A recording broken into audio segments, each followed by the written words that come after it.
Welcome to Fright Brothers Top Tier Edition. Today we'll be slicing and dicing our way through the top 5 final girls. Ryan will give his top 5, I will give my top 5.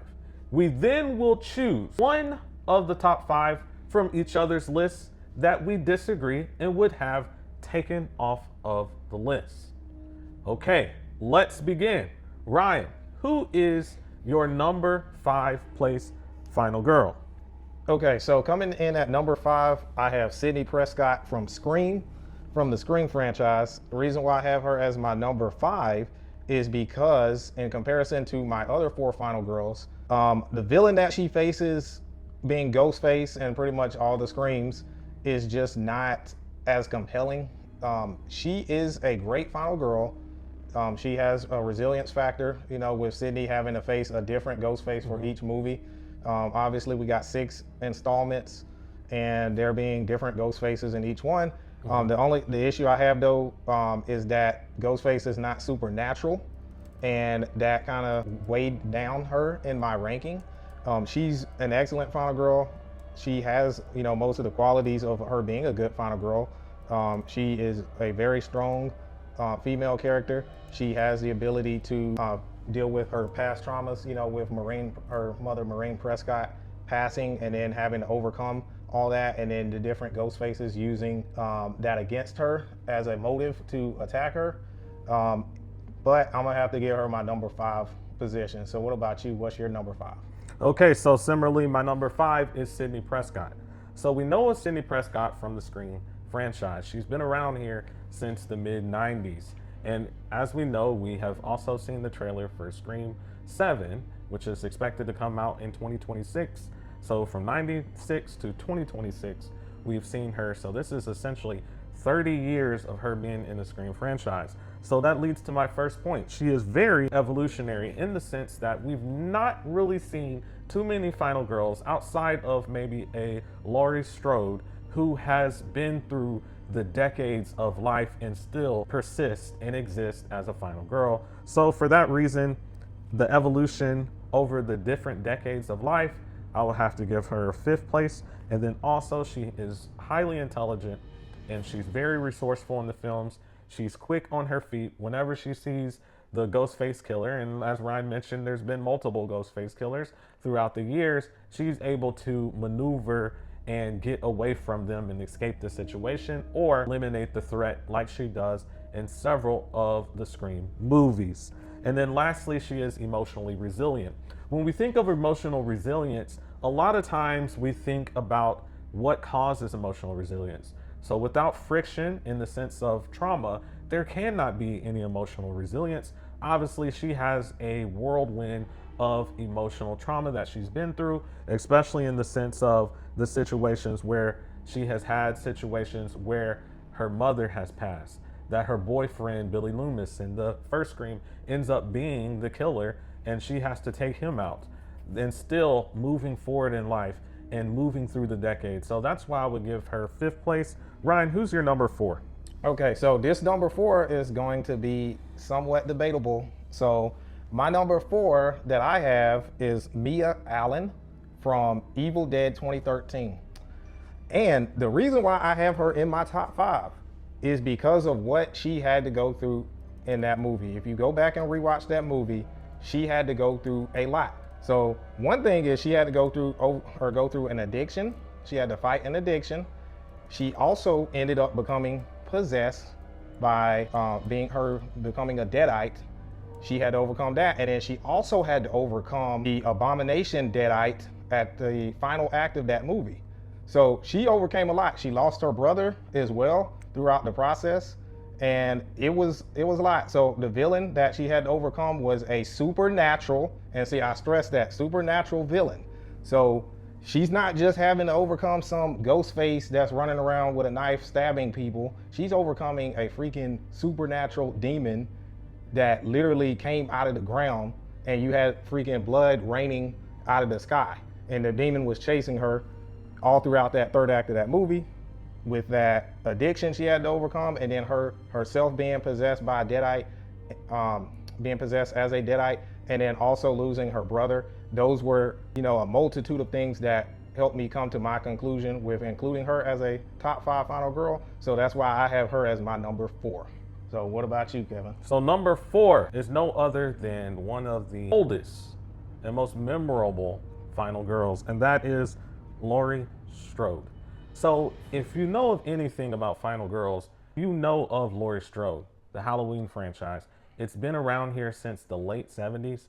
So we're spanning of what, 50 years, 50 years or so coming up on this franchise. So the fact that she's still a final girl, just like we mentioned with Sidney Prescott, but a couple of decades, a little bit more, she has that evolutionary appeal to her in the sense of all the different stages of life, from young teenager all the way to older citizen, I guess elderly type role.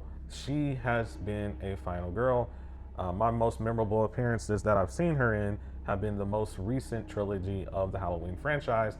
There, she shows her resourcefulness with using weapons. She's able to barricade her house and make it a sense of a place that would be a place where she has a advantage over the Michael in that movie.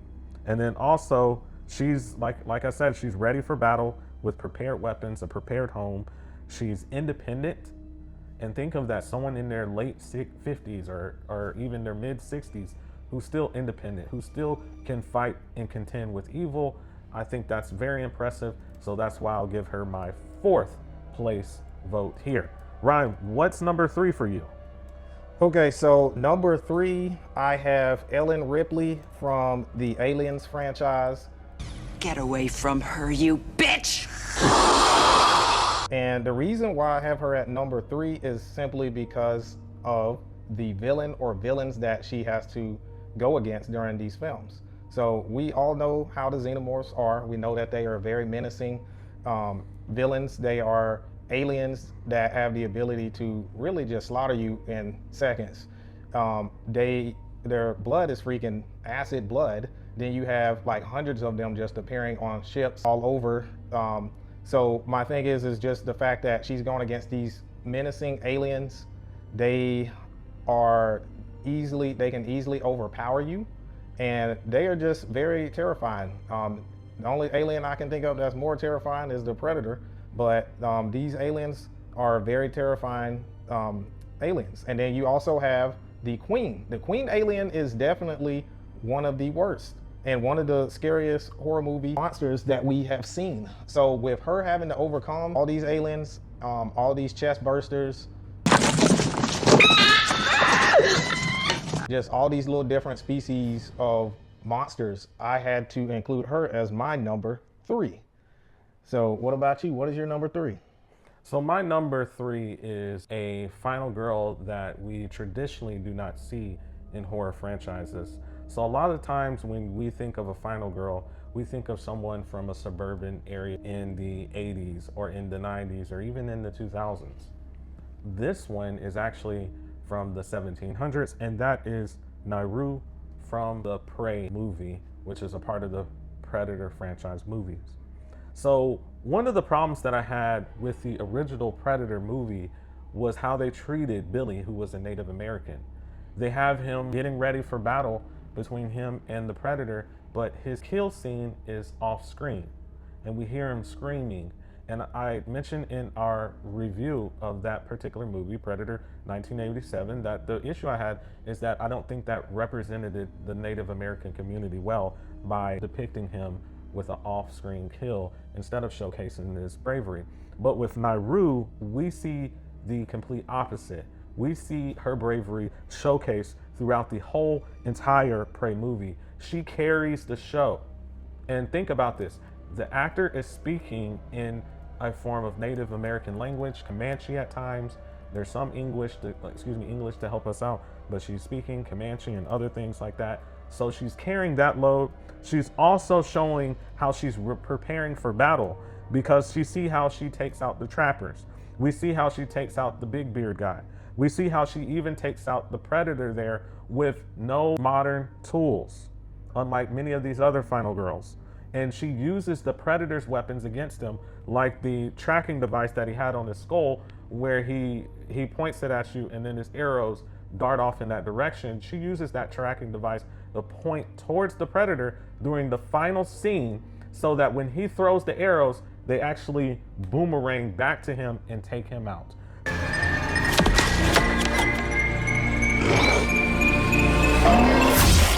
So it's those type of resourceful ways that she is and that she observes every time she encounters the predator, and she uses her ingenuity and shrewd behavior and intelligence to outtake a predator who has more technology in many ways than she does. So my third place choice is Naru from Prey.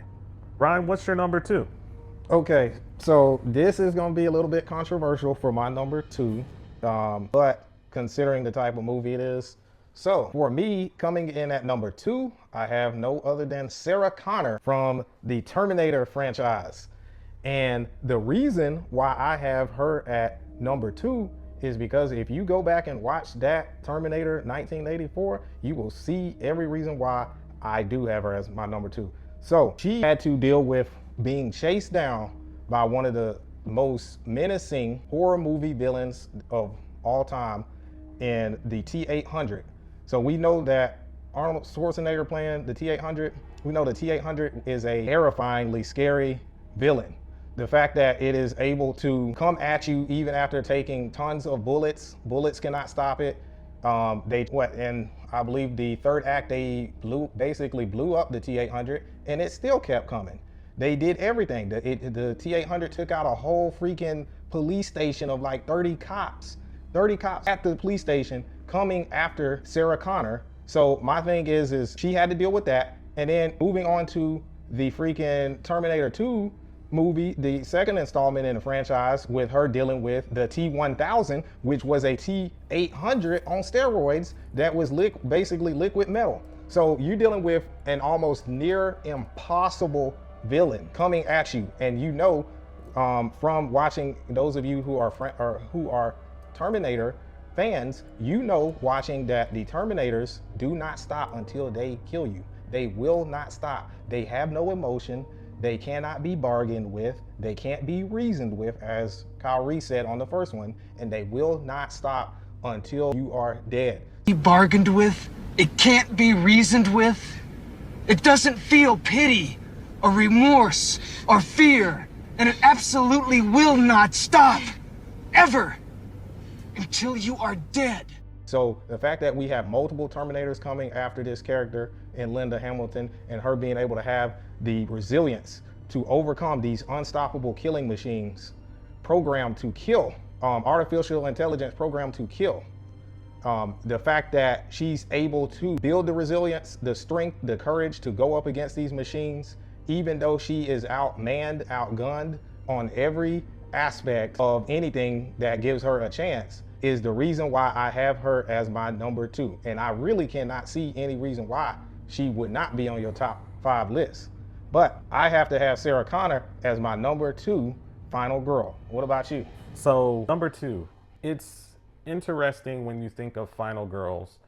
You often, like we said, you think of women or females there from the suburban community who look a certain way, act a certain way, talk a certain way.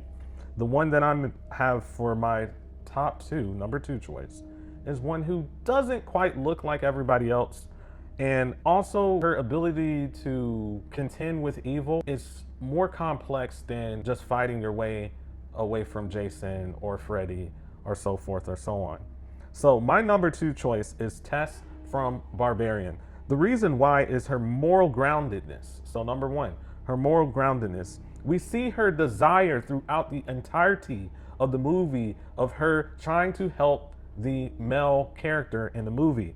We see that at the beginning of the movie with her trying to help Keith. Throughout the movie, her willingness to go when Keith goes down and is very condescending to her and tells her about who would be scared about about a room with a bucket and a bed. I have to see it for myself. And still, even though Keith was so condescending towards her, she goes down into the basement to try to save Keith's life. We also see that AJ, who perhaps is the most despicable character in the entirety of the movie. There's one other character in the movie that shall not be named, who's evil as well.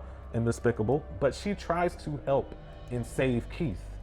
And, AJ, who's so despicable of a character and as a human being. And we also see her adaptivity to trying to help the mother too. She is aware. Like many people in today's time, we have to be aware of our surroundings, especially with all the kind of activity involved in today's society. So we see her awareness, taking pictures of Keith's photo ID. We see her awareness, being observant with what works for mother and how to appease mother so that she doesn't get injured by mother. And then we also see that she's not taking the drink that Keith offers her, the tea, because she does not trust Keith, and rightfully so. So those are good things. And then we see throughout the movie her ability to adapt. She adapts to the mother's needs. She adapts to Keith as well. And she adapts to AJ. And ultimately, she is the survivor out of all of those characters that I've mentioned. So for that reason, I have her as my number 2. Ryan, who is your number 1? Okay, so coming in at number 1, there was no debating with this for me between myself trying to pick my top 5. This was like the first one that I picked, and that was Laurie Strode from the Halloween franchise. And the reason why I have her as my number 1 is because, like I said earlier, you need to go back and look at the villain that she had to face, or what the final girl actually had to face. And out of all these villains, I'm sorry, but I would have to say the worst one to go up against would probably be Michael Myers. And it's not even probably, it's a guarantee. I would be more fearful of Michael Myers than any of these villains, because as I've said before, Michael Myers is the embodiment of evil. He is supernatural. He is pure evil. We don't know his backstory. We don't know the reason he kills. He just does. Michael Myers is basically an unstoppable killing machine, much as the Terminators from the Terminator franchise. So with that being said, I had to include her, Laurie Strode, as my number 1. Laurie Strode has had to deal with Michael Myers in multiple installments in the Halloween franchise. You got Halloween 1, her dealing with him in one of the most, basically, one of the best Halloween movies that has set the tone for all Halloween movies. You have her dealing with him in the sequel, Halloween 2. Then we go to Halloween H2O and Halloween Resurrection, and then you have the David Gordon Green trilogy with her dealing with him in all 3 of those movies. The fact that Michael Myers is always coming back, the fact that Michael Myers is basically unstoppable and he's the embodiment of evil. The fact that Michael Myers is one of the most notorious slashers that has the highest kill count of any slasher villain that there is. More than Jason, more than Chucky, more than Freddy. So with that being said, I had no choice but to put Laurie Strode as my number 1 final girl. What about you? Number 1. So oftentimes when we think of final girls, we think of people who may not have the physicality to actually contend with the actual villain. In many of the final girls that we've seen in movies, we see someone who happens to react, but not someone who is proactive in taking out the villain. This final girl is exactly the opposite, and that is Sienna Shaw from Terrifier 2 and 3. So as you have heard before, if you've watched our channel at all, I explained in our Terrifier 2 and Terrifier 3 review how I liked the fact that we had Sienna Shaw as the protagonist because of her physicality.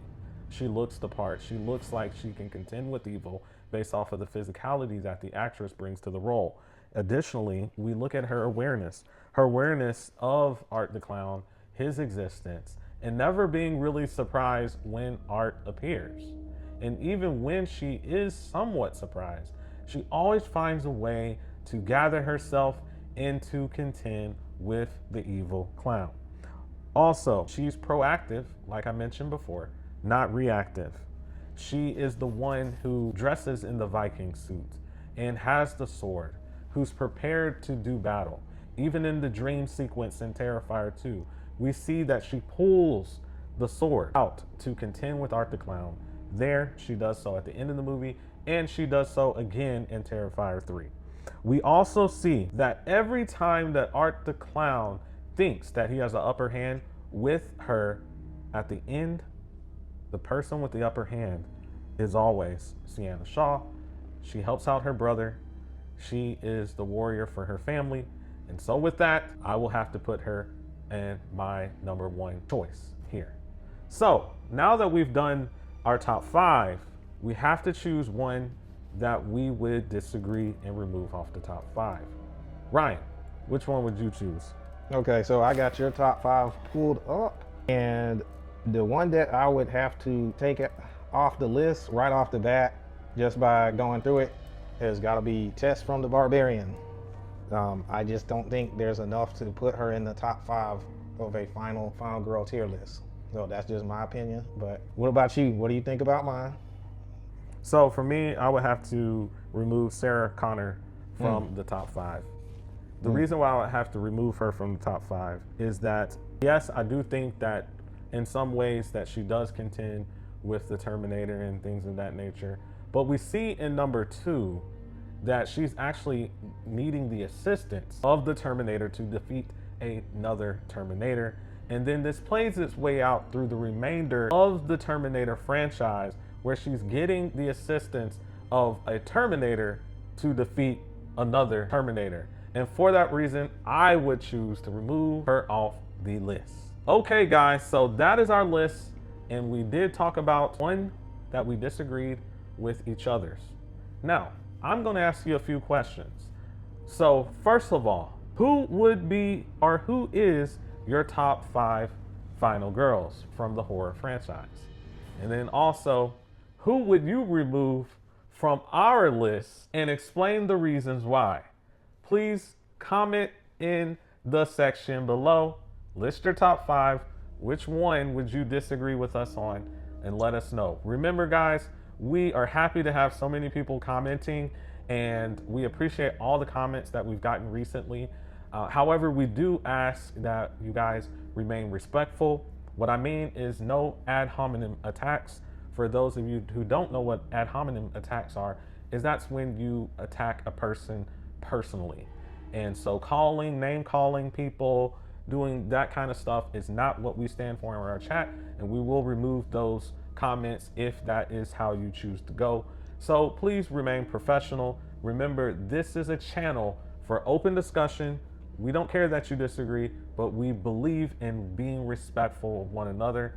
So make sure you are in the comment section below. And once again, guys, Fright fam, be watchful.